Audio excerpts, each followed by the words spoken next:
J'ai décidé de donner les clés de notre nouvelle maison à mes parents. Que voulez-vous dire par là? Je veux que mes parents puissent aller et venir à leur guise. Comment veux-tu que j'accepte cela? Si tu ne peux pas l'accepter, il faudra peut-être envisager le divorce. Comment peux-tu être aussi égoïste? D'accord, je comprends. Comprenant mal mon accord, mon mari a souri avec contentement, pensant que je m'étais pliée à ses désirs. Or, ce que j'avais accepté, c'était le divorce. En apprenant cela, mon mari et ma belle-mère se sont retrouvés dans une situation inattendue. Je m'appelle Émilie. J'ai 36 ans et je travaille en tant que télétravailleuse indépendante. Mon mari, Mike, et moi sommes mariés depuis 10 ans. Nous avons un fils de 9 ans, Kevin, et nous vivons heureux tous les trois. Cependant, tout n'a pas été rose. En fait, il est surprenant que notre mariage ait duré 10 ans. Le fait que nous ayons un enfant est probablement l'une des principales raisons pour lesquelles nous n'avons pas divorcé. Nous nous sommes rencontrés lors d'une soirée pour célibataires. Il était un homme d'affaires prospère qui travaillait dans une entreprise très populaire à l'époque. Il était joyeux et avait un revenu stable, et comme nous étions proches en âge, je l'ai trouvé séduisant. Grâce à son approche proactive, nous nous sommes progressivement rapprochés et avons finalement commencé à sortir ensemble. Notre relation a progressé sans heurts, et, au bout d'1 an et demi, nous avons décidé de nous marier. Nous avons rapidement rencontré les parents de l'un et de l'autre et avons fini par rencontrer les deux familles. Après un mariage réussi, nous avons commencé notre nouvelle vie de couple. Nous avons passé de bons moments ensemble et, environ 1 an plus tard, notre fils est né. Cependant, il y a eu quelques problèmes à ce moment-là. Étant novice en matière d'accouchement et de parentalité, j'étais très anxieuse et j'ai fait part de mes sentiments à mon mari, qui a soudain appelé sa mère. Et elle m'a alors dit, « Ne t'inquiète pas, ma mère nous soutiendra à partir de maintenant. » Je voulais juste parler et me calmer avec mon mari. Mais il semblait avoir déjà consulté sa belle-mère, et dès le lendemain, elle a commencé à venir chez nous. Émilie, ne t'inquiète pas, je suis là. Je t'apprendrai toutes les ficelles de l'éducation des enfants. D'accord, ce n'est pas ce que je voulais. Je voulais apprendre et pratiquer par moi-même. Cependant, ma belle-mère et elle s'inquiétaient à chaque fois de ma façon d'élever les enfants. Ce n'est pas bien. Pour bien élever un enfant, il faut écouter mes conseils. Honnêtement, ma belle-mère était une personne difficile qui pensait que sa façon de faire était la seule bonne. Elle se mettait en colère si les choses n'allaient pas dans son sens. Était comme si c'était naturel, elle venait presque tous les jours. Rien que cela représentait un stress important, et je devais préparer des déjeuners et des collations supplémentaires pour ses visites, ce qui augmentait également nos dépenses. De plus, elle utilisait la cuisine et les denrées alimentaires sans rien demander, ce qui était très inquiétant. Et elle semble que mon mari lui ait donné une clé, car elle entrait soudainement dans notre maison pendant que je me détendais le matin. Est la première fois que ma belle-mère a utilisé sa clé pour entrer dans notre maison sans permission. Mon cœur a failli bondir. À eu début de notre mariage, j'ai été troublée par le comportement de ma belle-mère, et bien sûr, j'ai consulté mon mari. Lorsque j'ai commencé à parler du problème avec sa mère, mon mari m'a dit fièrement, « N'est-ce pas rassurant d'avoir ma mère près de nous ?» Agacé que mon mari ne comprenne pas la situation, j'ai clarifié les choses. En fait, je suis plutôt troublée. 1. Ta mère insiste sur ses propres opinions et n'écoute pas les miennes.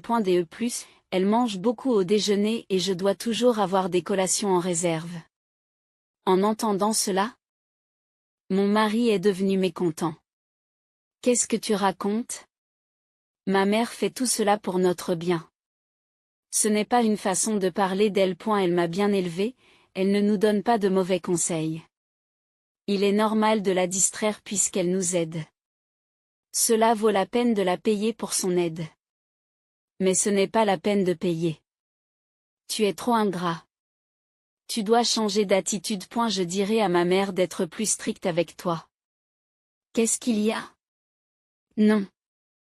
Mon mari n'a pas compris, ce qui a rendu la situation encore plus compliquée. Dès le lendemain, ma belle-mère a été informée par mon mari.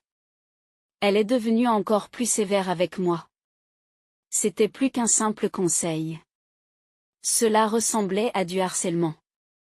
Elle se plaignait même de choses mineures et me critiquait fréquemment. Tu es une belle fille si maladroite. Je m'inquiète pour l'avenir de Kevin, qui hérite de tes gènes. Je me demandais pourquoi je devais subir de tels commentaires. Les mots durs et constants de ma belle-mère m'ont presque brisé l'esprit. Je commençais à penser que si cela continuait, je devrais peut-être envisager le divorce. C'est alors que mon mari s'est vu proposer une mutation professionnelle. L'entreprise laisse entendre que la mutation pourrait déboucher sur une promotion, mais vous préférez rester ici, n'est-ce pas? J'ai immédiatement répondu que je voulais être mutée.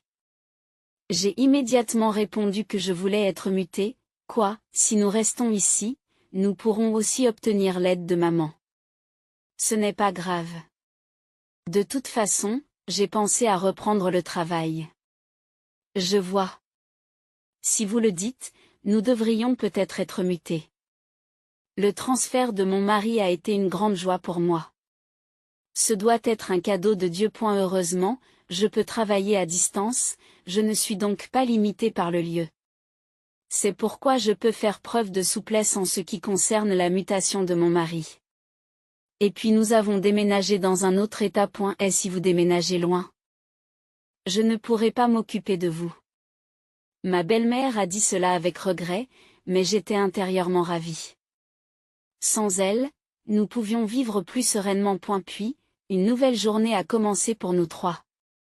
La vie dans un nouvel endroit était plus confortable que prévu.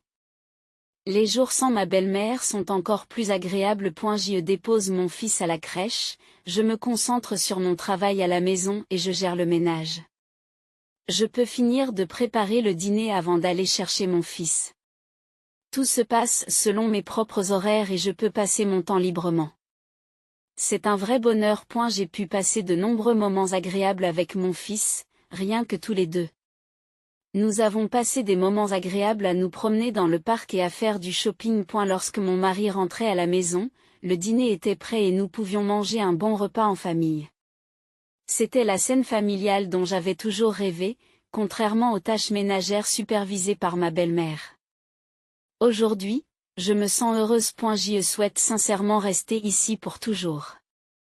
Mon souhait s'est peut-être réalisé lorsque mon mari n'a pas eu d'autres mutations et que nous avons pu passer 6 ans ici. Mon fils a eu 8 ans et a récemment commencé à nager. J'étais fière de le voir s'entraîner dur, et il m'a semblé en pleine forme, comme tout parent le penserait. Mon fils grandit et devient un garçon honnête et bon, avec beaucoup d'amis qui apprécient sa vie à l'école. Cependant, au cours de cette agréable vie scolaire, le transfert de mon mari a été décidé. De plus, la destination de retour était la branche précédente, ce qui signifiait que nous serions à nouveau plus proches de ma belle famille, ce qui me mettait un peu mal à l'aise. Comme mon mari était muté, mon fils et moi n'avions pas d'autre choix que de le suivre. Mon fils était très triste de quitter ses amis et a pleuré lors de sa fête d'adieu. De retour près de ma belle famille après 6 ans. Nous avons commencé une nouvelle vie dans un appartement loué pour le moment. Mon fils, sociable, s'est rapidement fait de nouveaux amis, ce qui m'a soulagé. Cependant, ma plus grande inquiétude concernait la présence de ma belle-mère, qui allait probablement recommencer à venir fréquemment chez nous. Alors que j'étais en train de réfléchir, ma belle-mère est venue en vacances. Oh, ça fait longtemps. Maman, ça fait longtemps. Je suis si heureuse que vous soyez tous revenus. Ma belle-mère était tout sourire. Cependant, je sentais un lourd brouillard dans mon cœur, me demandant si elle était heureuse simplement parce que son fils était de retour ou parce qu'elle pouvait à nouveau m'embêter. Comme prévu, ma belle-mère a commencé à se montrer fréquemment en semaine. Belle-mère, vous êtes encore là? Oui, il y a un problème, Kevin est à l'école et je suis la seule à la maison pendant cette période. Tu n'as donc plus besoin de me donner des conseils. Oh, je suis une telle nuisance, c'est terrible. J'en parlerai à Mike. C'est vraiment gênant. Les visites fréquentes de ma belle-mère perturbent mon emploi du temps. Je ne peux pas me concentrer sur mon travail et la charge des tâches ménagères augmente. J'ai donc montré clairement que sa présence est une nuisance. Pourquoi viens-tu si souvent? Et chez toi, choquée et outrée par ma question, ma belle-mère m'a répondu, cela ne vous regarde pas. Je sacrifie mon temps pour superviser votre ménage, mais j'ai dit que ce n'était pas nécessaire. De quoi parlez-vous, une belle fille qui se rebelle contre sa belle-mère, se rebeller? Vous attendez de la soumission? Quelle façon irrespectueuse de parler! Es-tu devenue bien arrogante au cours de ces 6 années? Tu devrais respecter tes aînés. Alors, j'apprécierais que vous vous comportiez d'une manière qui mérite le respect. Toujours en train de répliquer? Quelle belle fille gênante tu fais, en disant cela. Son visage devint rouge comme la peste. Pouvez-vous préparer le déjeuner rapidement? Pourquoi devrais-je aussi préparer ton déjeuner, quoi? Puisque je suis ici, c'est tout à fait naturel, n'est-ce pas? Tu es venu ici de ton propre chef. Je ne vous ai pas invité. Pourquoi dites-vous des choses aussi irrespectueuses? C'est une question que vous devriez vous poser. Cette conversation ne mène nulle part. Alors il vaudrait mieux que vous partiez. J'allais partir de toute façon. Sur ce, ma belle-mère est partie en colère et je me suis plongée dans mon travail, soulagée de ce dérangement. Cependant, l'interaction avec ma belle-mère m'avait pris du temps, ce qui avait retardé mon travail. Je me suis dépêchée de terminer mon travail et j'ai commencé à préparer le dîner, car mon fils devait rentrer à la maison. Ce soir-là, comme prévu, mon mari est rentré à la maison, l'air furieux. J'ai eu des nouvelles de maman. Tu as été grossier et tu l'as fait fuir? Ce n'est pas vrai. Elle est partie de son propre chef. Arrête de répondre. Quoi? Maman avait hâte de passer du temps avec toi. C'est terrible de la traiter si froidement. Ce n'est pas ça. Elle n'était pas impatiente de passer du temps avec moi. Elle avait hâte de me harceler. Qu'est-ce que tu racontes? Il est impossible que maman harcèle qui que ce soit. Mon mari n'a pas du tout tenu compte de ce que j'avais dit, se contentant de prendre le parti de sa mère. Il n'a jamais douté de sa mère et était clairement une maman comme un garçon. Dès que sa mère est impliquée, il perd sa capacité à juger clairement. Il est vraiment difficile de traiter avec cette mère et ce fils. Alors que je réfléchissais à tout cela, mon fils a commencé à parler. Je vois souvent la grand-mère intimider la mère. Quoi? Mon mari a été surpris par les paroles de mon fils. Grand-mère dit toujours des choses méchantes à maman et j'ai pitié d'elle. Est-ce vrai? Le ciel ne mentirait pas. Il a raison. Je suis toujours harcelée et je ne fais que me défendre. Mon fils ayant pris ma défense et témoigné des brimades, mon mari n'avait plus rien à dire. Je ne peux pas croire que ma mère puisse faire de telles choses. Et la voix de mon mari s'est affaiblie et il a cessé de parler. Grâce à mon fils, je n'ai pas eu à subir de stress inutile. La prochaine fois que j'achèterai des snacks, il faudra que je prenne beaucoup de ses plats préférés. Malgré la nouvelle visite de ma belle-mère, je ne l'ai pas laissé entrer. Pourquoi n'ouvrez-vous pas la porte? Je ne veux plus que vous me dérangiez dans mon travail. Qu'est-ce qu'il y a? Arrêtez de plaisanter. Après ces mots, elle a appuyé sur la sonnette à plusieurs reprises, mais je suis allée dans mon bureau et j'ai mis de la musique à fond pour étouffer le bruit de la sonnette. Enfin, j'étais libérée de l'ingérence de ma belle-mère. Plongée dans mon travail, je me souris à moi-même. Malgré ces multiples visites, je n'ai pas répondu, la forçant à partir. Comment peut-on permettre cela? Le problème, c'est que vous venez à l'improviste et que vous vous mettez à l'aise. Pourquoi ne retournes-tu pas faire le ménage chez toi? Pourquoi es-tu si horrible? Ouvrez la porte tout de suite. Ma belle-mère, furieuse, a donné un coup de pied dans la porte. Arrêtez ou j'appelle la police. La police. Ne dis pas des choses aussi effrayantes. C'est vous qui faites quelque chose d'effrayant. Donner un coup de pied dans la porte d'entrée de quelqu'un est impensable. C'est parce que vous ne me laissez pas entrer. Eh bien, je ne veux pas vous laisser entrer. C'est évident. Je suis de la famille. Même si vous l'êtes, vous devriez avoir un peu de décence. En ce qui me concerne, vous êtes un étranger. Et si vous continuez à vous attarder, j'appellerai la police. D'accord. Je m'en vais. Sur ce, ma belle-mère est finalement partie. Ce soir-là, comme prévu. Mon mari était furieux. Mais après avoir entendu l'enregistrement du dictaphone que j'avais préparé, il ne savait plus où donner de la tête. Cela aurait dû lui faire prendre conscience de l'absurdité des actes de sa mère. Par la suite, ma belle-mère a cessé de venir, probablement parce que mon mari a eu une discussion avec elle. Depuis, nous vivons en paix. Avec suffisamment d'économie, nous avons finalement décidé d'acheter une nouvelle maison. Construire notre propre maison et y vivre avec ma famille était mon souhait de longue date. Aujourd'hui, ce rêve est devenu réalité. Après avoir consulté l'entrepreneur et avoir eu de nombreuses discussions, notre maison a finalement été achevée. Mon fils et moi parlions avec enthousiasme de notre nouvelle maison. Mais un jour, mon mari a soudain fait cette suggestion. J'ai décidé de donner les clés de notre maison à mes parents. Que voulez-vous dire par là? Je pense que c'est mieux pour ma mère et pour tout le monde d'aller et venir librement. Elle semble avoir réfléchi à ses actes et, après tout, il est préférable que toute la famille s'entende. Comment voulez-vous que j'accepte cela? Comment voulez-vous que je l'accepte? Vous savez ce que j'ai vécu, n'est-ce pas? Et tu veux toujours lui donner les clés? C'est hors de question.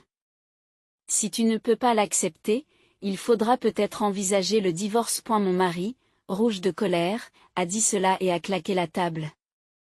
Comment peut-il être aussi égoïste? Dès que j'ai vu mon mari adopter une telle attitude pour la première fois, mon amour pour lui s'est refroidi. D'accord, je comprends. Comprenant mal mon accord, mon mari sourit de contentement, pensant que je m'étais plié à ses désirs. C'est très bien. Je vais donc poursuivre dans cette direction. Mon mari affichait un air triomphant. Cependant, ce que j'avais accepté, c'était le divorce. Lorsque mon mari et ma belle-mère s'en sont rendus compte, ils ont été confrontés à une situation inattendue. J'ai secrètement emballé mes affaires et les ai envoyées chez mes parents pour le moment.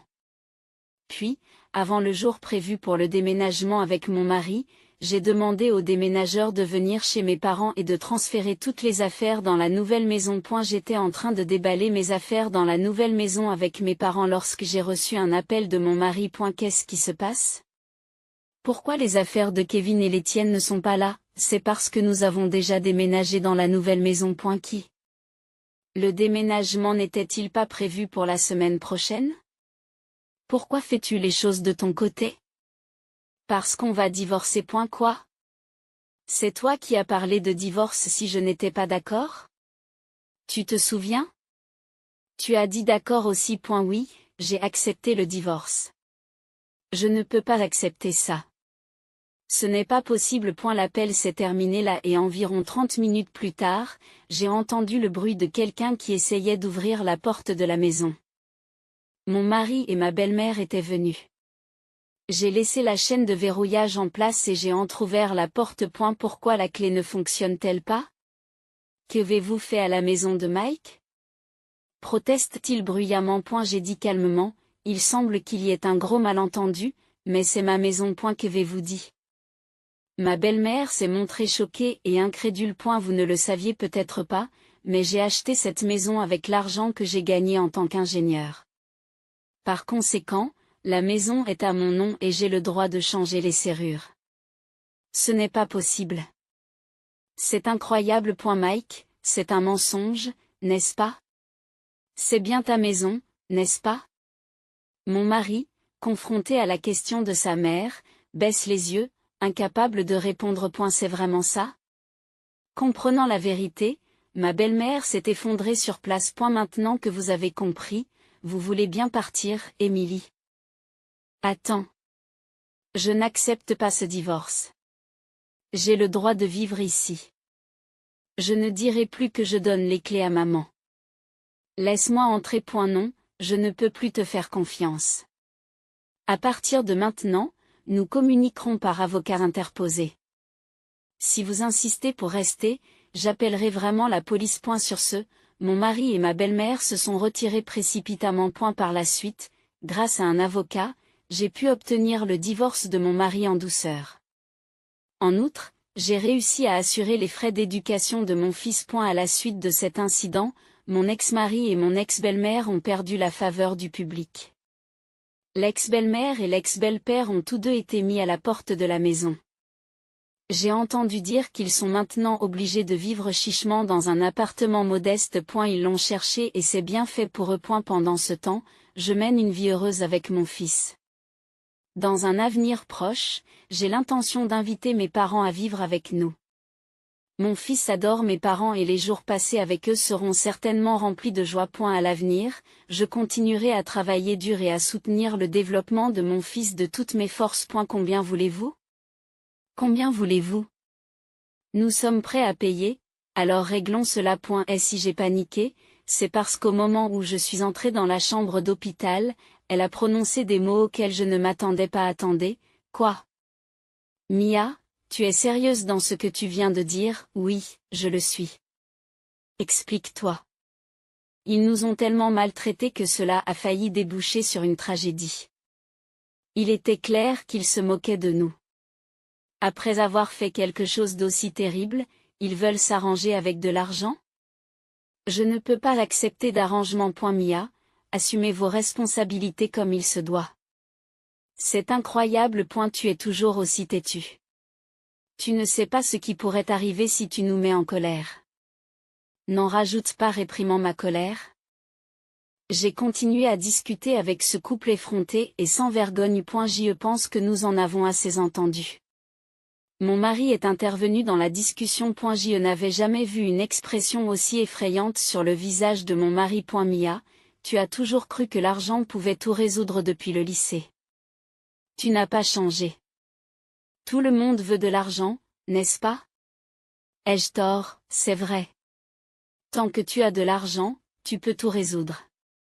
Même cette femme se taira si vous lui donnez de l'argent. Face au couple, mon mari a dit, si c'est le cas, voyons si nous pouvons vraiment régler cela avec de l'argent. Mia et son mari ont été bouleversés par la suggestion de mon mari. Mais en fin de compte, ils ont quitté la chambre d'hôpital avec quelques mots provocateurs. Comme l'a dit Mia, peut-être que tout le monde veut de l'argent. L'argent nous apporte le bonheur et la joie, comme par magie.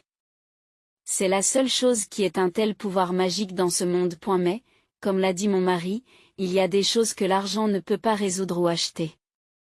Avec leur tentative de me tuer presque moi et mon bébé, ils allaient bientôt le comprendre, qu'ils le veuillent ou non. Je m'appelle Suzanne Johnson. J'ai 32 ans et je suis enceinte de 9 mois. Mon mari, Kevin, 32 ans également, attend avec impatience la naissance de notre enfant. Pour célébrer cet événement capital, nous voulions partager notre joie en toute discrétion, mais cela n'a pas été facile. Car il y avait quelqu'un qui n'aimait pas le fait que nous allions avoir un enfant. Cette personne n'était autre que Mia, une connaissance du lycée et une collègue mère qui s'est toujours arrangée pour se mêler de ma vie. Mia, qui était l'aînée de mon mari et de moi-même au lycée, venait d'une famille aisée qui possédait une grande entreprise. Elle était belle, excellait dans les études et dans le sport, et était comme l'idole de notre école. Mais le fait d'avoir été choyée par ses parents dès son plus jeune âge l'a rendue extrêmement égoïste. Elle pensait à tort qu'elle pouvait tout obtenir avec de l'argent, ce qui lui valait une mauvaise réputation. Malgré cela, elle s'intéressait à Kevin et utilisait la force et l'argent pour essayer d'en faire son petit ami. Mais Kevin ne s'intéressait pas à elle et s'intéressait toujours à moi. C'est donc moi qui suis devenue sa petite amie à la place de Mia. Elle n'a pas aimé que Kevin me choisisse, et à partir de là, elle m'a considérée comme une rivale. Kevin et toi n'êtes pas compatibles. Rattrape-le maintenant. Mais, Mia, c'est trop. Kevin, tu sais que je suis plus belle que Suzanne et que j'ai de l'argent. S'il te plaît, arrête, Mia. Ne dis pas des choses comme ça. Nous avons été tourmentés par les mots durs et l'argent de Mia pendant tout le lycée. J'ai consulté les professeurs à plusieurs reprises, mais même n'ont pas pu s'opposer au pouvoir financier de Mia, et la situation est restée inchangée. Après que Mia a obtenu son diplôme, nous l'avons évité autant que possible, ne voulant pas la provoquer. Nous avons perdu le contact avec elle pendant un certain temps. Plusieurs années plus tard, Mia est réapparue de manière inattendue dans nos vies et nous a confrontés. Suzanne et Kevin. Cela fait longtemps que je ne vous ai pas vus, mais il semble que vous ayez construit une vie décente malgré votre pauvreté. Mia s'était également mariée et avait des enfants. Sa famille arborait des marques de luxe et conduisait des voitures hors de prix. Elle a continué à se comporter comme au lycée, utilisant sa richesse pour contrôler les autres mères de famille. Elle allait même jusqu'à leur donner de l'argent de poche. Beaucoup d'entre elles ont refusé, mais elles ont été tentées par l'argent et ont fini par l'accepter. En échange de l'argent, elles devaient faire tout ce que Mia leur demandait. Ensuite, Mia a commencé à nous harceler en utilisant l'ami maman qu'elle avait payé. Suzanne, ton sens de la mode a toujours fait défaut, n'est-ce pas? Kevin ne t'a jamais vraiment acheté de vêtements décents depuis le temps? Peux-tu arrêter de parader dans la rue principale comme si elle t'appartenait? Vous devriez marcher dans les rues secondaires. Ce n'est pas un endroit pour les gens comme vous. Tenez, prenez un peu d'argent et allez déjeuner dans un restaurant familial ou un resto. Mia critiquait notre apparence et nos actions de cette manière, exhibait son argent et continuait à nous harceler comme au lycée. Plus vous réagissez à ce genre de personnes, plus elles ont envie de vous embêter. Il suffit donc de l'ignorer et elle arrêtera probablement un jour. J'ai d'abord voulu contester le conseil de mon mari, mais j'ai vite accepté ses paroles. En effet, comme le disait mon mari, il était évident que les gens comme Mia intensifiaient leur harcèlement lorsqu'ils obtenaient une réaction. Avec mon mari, nous avons fait face aux provocations de Mia avec un minimum d'interaction et nous avons veillé à ce que ses paroles ne nous affectent pas. Un jour, j'ai appris que j'étais enceinte. Dès que j'ai annoncé la nouvelle à mon mari, il a été ravi, prêt à assumer son rôle de père avec fierté et à faire de son mieux pour notre enfant. Inspiré par la détermination de mon mari, j'ai également trouvé le courage de vivre fièrement en tant que mère et en tant que personne. J'espérais des jours paisibles sans le harcèlement de Mia, mais la réalité n'était pas aussi clémente. Un jour, 9 mois après le début de ma grossesse, j'ai rencontré Mia alors que je revenais de faire des courses avec mon ventre visiblement gonflé. Oh, Suzanne, tu as tellement grossi depuis la dernière fois que je t'ai vue. Qu'est-ce que tu as mangé pour avoir l'air si embarrassante? Ce n'est pas parce que j'ai pris du poids. Je suis enceinte. C'est naturel. Et si vous n'avez rien à faire avec moi? Pourriez-vous vous taire? Apparemment irritée par ma réponse, Mia s'est mise en travers de mon chemin. Tu as peut-être un plus gros ventre maintenant, mais il semble que ton attitude ait grandi aussi. Comment quelqu'un qui fait caca et s'amuse comme toi peut-il tomber enceinte? Tu me pousses vraiment à bout. Je me fiche de ce que tu penses, Mia. Je veux juste avoir mon enfant en paix. J'ai essayé de désamorcer la situation, mais cela n'a fait qu'aggraver la colère de Mia. Excusez-moi, Suzanne? C'est comme ça que tu me parles? Alors que j'essayais de m'éloigner, Mia m'a poursuivi en essayant de m'attraper par le bras. Dans l'agitation qui s'ensuivit, son bras droit frappa durement mon ventre. L'impact m'a fait tomber et une douleur aiguë a irradié mon abdomen. À l'agonie, j'ai sorti mon téléphone de mon sac et j'ai appelé mon mari, en réussissant à peine à dire le bébé. Que dois-je faire, avant de perdre connaissance? Je me suis réveillée et j'ai réalisé que j'étais dans un lit d'hôpital.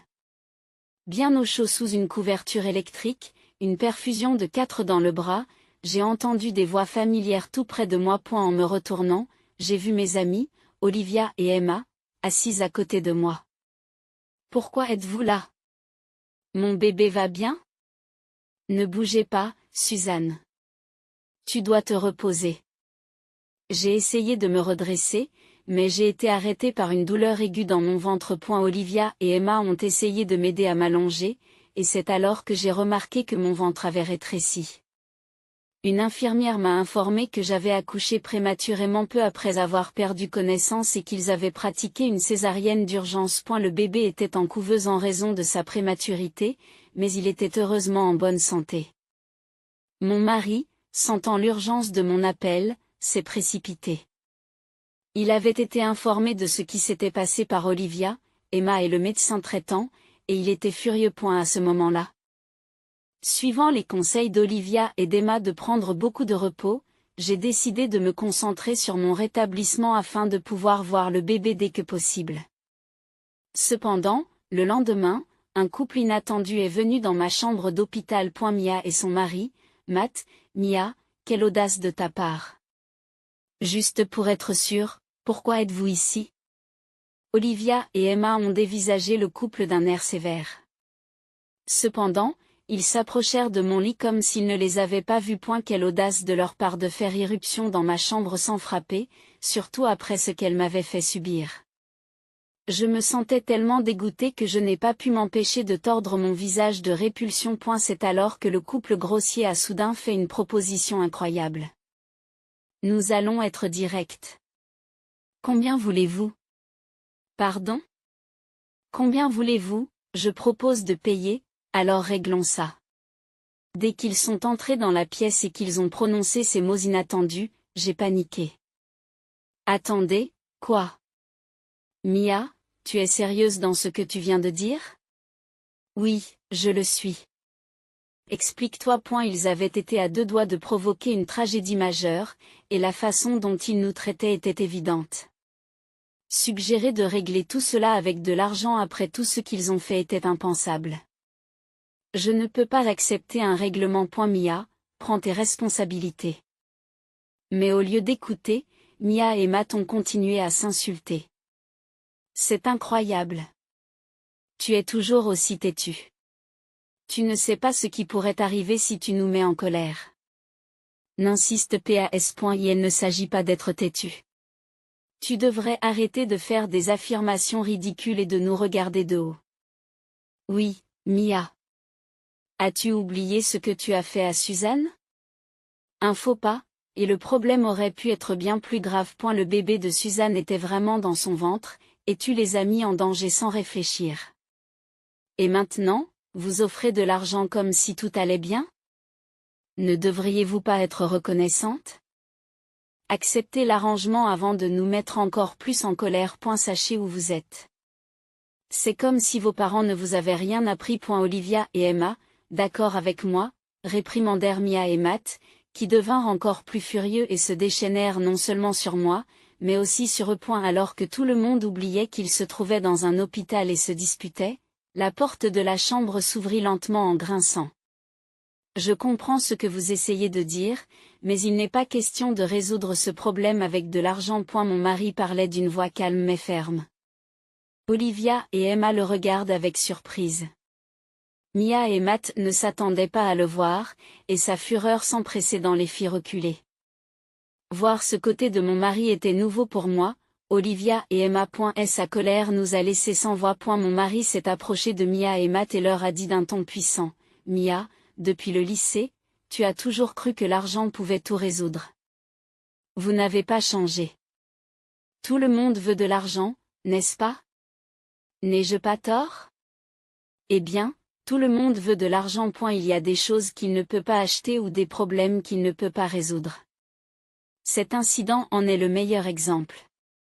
Et quelle que soit la somme d'argent proposée, je n'ai pas pu l'accepter. Ma fille, la couveuse et moi-même sommes heureusement en bonne santé et en vie, mais nous aurions pu être envoyés dans l'au-delà, malgré la gravité de l'incident. Mia semblait n'avoir aucun remords ni aucune compréhension. Et elle en va de même pour Matt, qui était assis à côté d'elle. Ils ont probablement ce genre d'état d'esprit. En pensant ainsi, ma colère contre eux s'est accrue, et je ne voulais pas qu'ils suggèrent avec autant de désinvolture que cette affaire pourrait être résolue avec de l'argent. Je pense la même chose que Kevin. Et si l'argent pouvait tout résoudre? Il ne serait pas nécessaire de faire appel à la police ou aux avocats. Permettez-moi d'être encore une fois très clair. Vous devez tous les deux prendre vos responsabilités. Qu'est-ce qui t'arrive? Tu es plus têtu que d'habitude aujourd'hui, n'est-ce pas? Vous n'êtes pas tous heureux si vous recevez de l'argent? C'est vrai. Tout peut être résolu tant que vous avez de l'argent. Vous devez vous taire si on vous en donne. Vous devez connaître votre place. Vos parents ne vous ont rien appris, à ce stade, en voyant Mia et Matt jurer grossièrement et agir comme si l'argent était la solution à tous les problèmes. Je n'avais même plus d'énergie. Je n'avais même plus l'énergie de me mettre en colère. C'est alors que mon mari, pointant du doigt Mia et Matt, a dit fermement, « Si vous croyez que l'argent peut régler ce problème, pourquoi ne pas le mettre à l'épreuve, hein? Qu'est-ce que vous voulez dire? Qu'est-ce que vous voulez dire? Mia et Matt ont été déconcertés par l'insinuation de mon mari, et j'étais tout aussi perplexe. Pourtant, avec des expressions moqueuses, Mia et Matt ont confronté mon mari. Tu as perdu la tête? Qu'est-ce que tu essaies de faire? Les pauvres gens comme toi et Suzanne ne peuvent rien faire. Mia a craché ces mots et a quitté la chambre d'hôpital avec Matt. Kevin, es-tu sûr de ce que tu as dit? Je m'occupe de tout. Ne t'inquiète pas, mon chéri. Il n'y a aucune raison de s'inquiéter. Après avoir dit cela, pour une raison inconnue, Kevin a regardé Olivia et Emma dans les yeux. Comme si Olivia et Emma avaient compris, elles ont hoché la tête et m'ont dit d'un ton rassurant, ne t'inquiète pas. Je ne comprenais pas encore tout à fait la situation, mais le stress de la confrontation faisait des ravages dans mon corps post-opératoire. Je voulais éviter toute nouvelle confrontation ou dispute. J'ai donc décidé de m'en remettre à mon mari et de me concentrer sur mon rétablissement. Le lendemain soir, Mia est entrée en trombe à l'hôpital. Son visage était rouge de colère. En voyant son visage, il était clair qu'elle était furieuse. Et, je sais que tu es là. Lève-toi et sors tout de suite, espèce de femme lâche et vulgaire. Tu as tout manigancé, n'est-ce pas? Je peux voir à travers ça.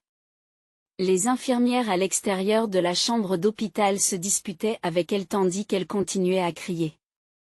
Sa voix était pleine de colère. À ce moment-là, mon mari, qui rentrait du travail, a vu Mia faire une scène à l'extérieur de l'hôpital et lui a dit calmement, « À quoi penses-tu?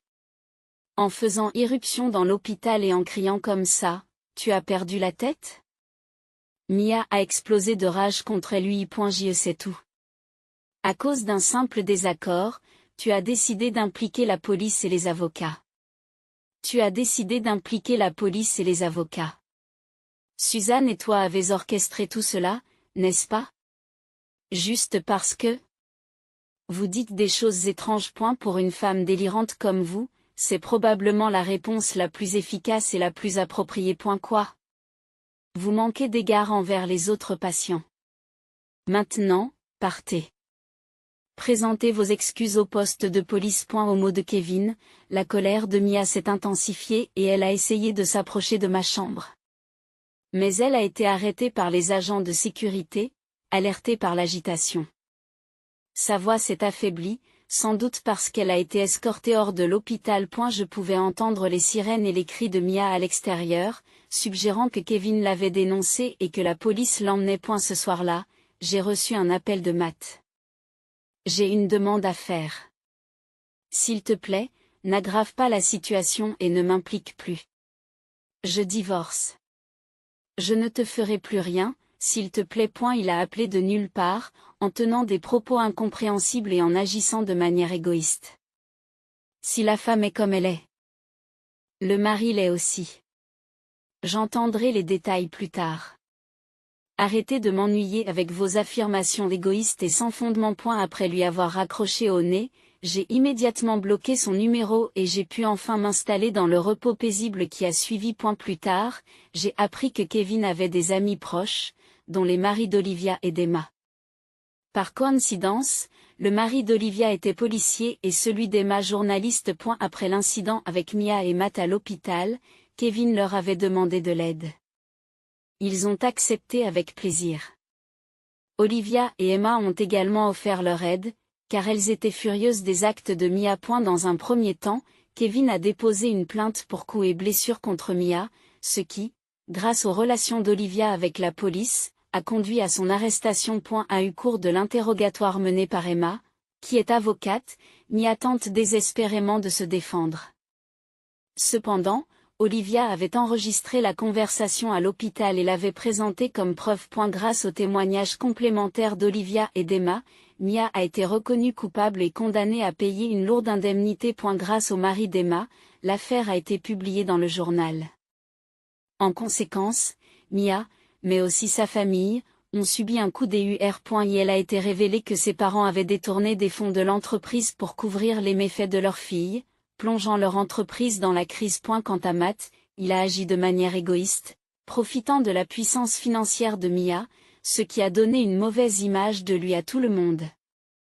Et il semble que les rumeurs à son sujet se soient répandues au travail. Matt était dévisagé froidement par ses collègues, et des rumeurs circulaient à son sujet ici et là. Ce qui détériorait ses relations avec ses collègues. Et la situation s'est encore aggravée lorsque la rumeur a atteint le département des ressources humaines. La direction de l'entreprise a commencé à se méfier de Matt et le département des ressources humaines a décidé de le transférer dans une autre branche. Naturellement, Matt et Mia ont divorcé. Mia a été reniée par ses parents, et même ses enfants lui ont été retirés. Aux prises avec la dette liée à l'indemnisation et isolée socialement à cause de l'incident, elle aurait fini par vivre comme sans-abri dans un parc. Olivia et Emma l'ont vu recevoir de la nourriture dans une soupe populaire. De son côté, Matt, incapable de supporter l'isolement et les ragots au travail, a soudainement démissionné. Les rumeurs disent qu'il est parti en train, mais on ne sait toujours pas où il se trouve. Plusieurs mois après l'incident, je suis sortie de l'hôpital et mon enfant et moi sommes en excellente santé. Nous avons reçu une indemnisation substantielle de la part de Mia. Ma fille n'a pas eu de séquelles et grandit sainement. Cet incident m'a permis de resserrer les liens avec mon mari, mais aussi avec mes amis, notamment Olivia et Emma. Aujourd'hui, nous coulons à nouveau des jours paisibles et nous sommes vraiment heureux.